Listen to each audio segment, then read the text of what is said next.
यार दोस्तों, आज मैं आपको बताऊंगा कि अगर आप एक अपना म्यूचुअल फंड पोर्टफोलियो बना रहे हैं जिसके अंदर सेम तरह के फंड हैं तो वो ओवरलैपिंग कितनी हो सकती है, आप इसको चेक कहाँ कर सकते हैं और कितना नुकसान आपको हो सकता है, फ़ायदा क्या हो सकता है और रिस्क कितना ले रहे हो, सबसे बड़ी बात। तो चलिए देखते हैं वीडियो के अंदर। तो सबसे पहले जो हमारे पास पोर्टफोलियो आपने ड्रॉप किया, नॉर्मली क्या था कि अगर मैं ऊपर देखूँ इसको तो हमारे पास ये कुछ कमेंट आया था, ठीक है, जिसमें पराग पारिक फ्लेक्सी, एक लार्ज एंड मिड कैप, एक निप्पॉन इंडिया लार्ज कैप, एक आईसीआईसीआई प्रूडेंशियल, ठीक है, ये 4 फंड हमारे पास यहाँ पे थे। अब नीचे हमने 4 फंड ले लिए यहाँ पे, इनको ये चेक करने के लिए कि इनका आपस में कितना ओवरलैपिंग बन रहा है। हमने इधर एसबीआई कॉन्ट्रा भी था, उसमें एसबीआई कॉन्ट्रा ले लिया, ये लार्ज एंड मिड कैप ले लिया, आईसीआईसीआई प्रूडेंशियल लार्ज कैप, एक लार्ज कैप और एक पराग पारिक। तो हमने ये सारे फंड ले लिए। अब इनके अंदर अगर मैं रिस्क रिटर्न्स की बात करूं तो आप मतलब थोड़ा सा रिस्क ज़्यादा ले रहे हो। नॉर्मली आप 11.86 का, तो यहाँ पे आप इधर जा रहे हो 12.7 पे, और इधर आप रिटर्न्स के अगर आप 7% रिस्क बढ़ा के 80% अगर आप रिटर्न्स एक्स्ट्रा निकाल रहे हैं तो ये नंबर तो कभी बुरा नहीं हो सकता। और जब भी आप एक इक्विटी पोर्टफोलियो बनाओगे ना तो ये नंबर तो बहुत आराम से बन जाते हैं। अब यहाँ डिफ़िकल्टी नहीं होती और यहाँ प्राउड करने वाला मोमेंट नहीं होता। प्रॉब्लम कहाँ होती है, अब आपने फंड तो ले लिए लेकिन एक चीज़ जो आसानी से पता नहीं लगती वो है ओवरलैपिंग। अब एसबीआई कॉन्ट्रा और आईसीआईसीआई प्रूडेंशियल लार्ज कैप आपने दोनों ले लिए, दोनों के अंदर ओवरलैपिंग 36% का है। चलो एक फंड के अंदर होता तो चलता।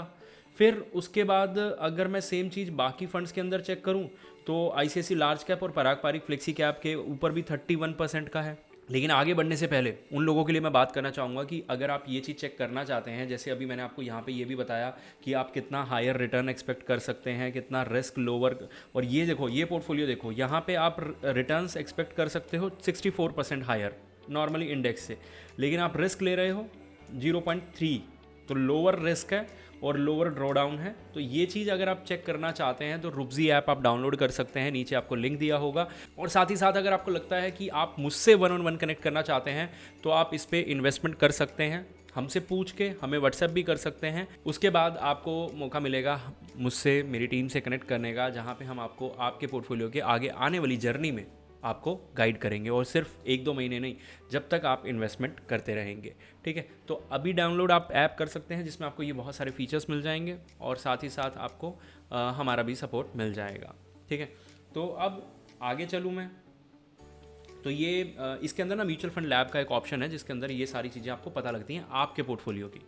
और बाकी ऐप्स ना, बहुत सारी ऐप्स जिनका मैं नाम ले सकता हूँ, इस चीज़ के आपसे चार्ज कर लेंगे कि चलो भाई 1000 रुपये निकालो, 2000 निकालो, तो वो चीज़ है। यहाँ पे ओवरलैपिंग देख लो 52%, 2 लार्ज कैप हैं, सेम ही लेंगे, क्या ही अलग होगा। फिर से एक लार्ज कैप और फ्लेक्सी कैप में 30% ओवरलैपिंग। हाँ, एसबीआई कॉन्ट्रा और पराग पारिक एक अच्छा कॉम्बिनेशन हो सकता है, एक ठीक ठाक ओवरलैप है, इतना ज़्यादा नहीं है। लेकिन फिर से एसबीआई कॉन्ट्रा और निप्पॉन में, मतलब मैं आपको कितने, मैंने सारे स्क्रीनशॉट्स दिखाए जो मुझे ये बता रहे हैं कि जो इन्होंने पोर्टफोलियो बना रखा है, जो ऊपर हम चेक कर रहे थे कि इन्होंने क्या कर रखा है, ये 4 फंड और प्लस एक एसबीआई कॉन्ट्रा मैंने लिया था, तो ये 5 फंड के अंदर इन्होंने भर भर के पैसा डाला हुआ है 1 लाख रुपए, जिसके अंदर अगर मैं ऑन एन एवरेज देखूं कि 30-40% का ओवरलैपिंग है ही। अगर मैं बात करूं तो हम अगर इन दोनों का कॉम्बिनेशन बना सकते हैं, और इसके अलावा मुझे नहीं लगता कोई कॉम्बिनेशन सही था।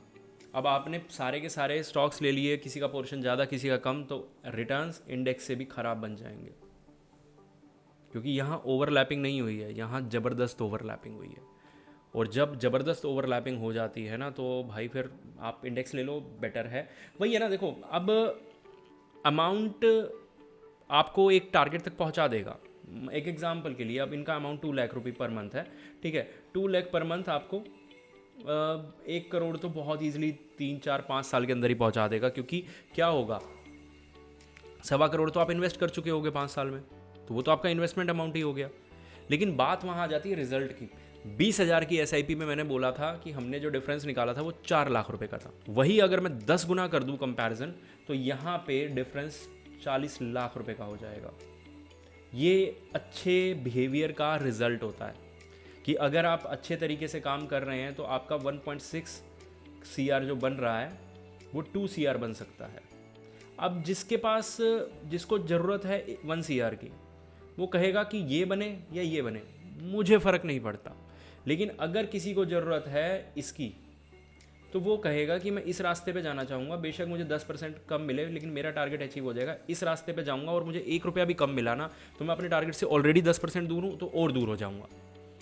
तो चर्निंग हो गई, कुछ रूल्स रेगुलेशन हो गए, फॉलो करने पड़ते हैं, बेशक आपका अमाउंट 2 लाख रुपये पर मंथ हो, 20,000 हो या 2,000 हो।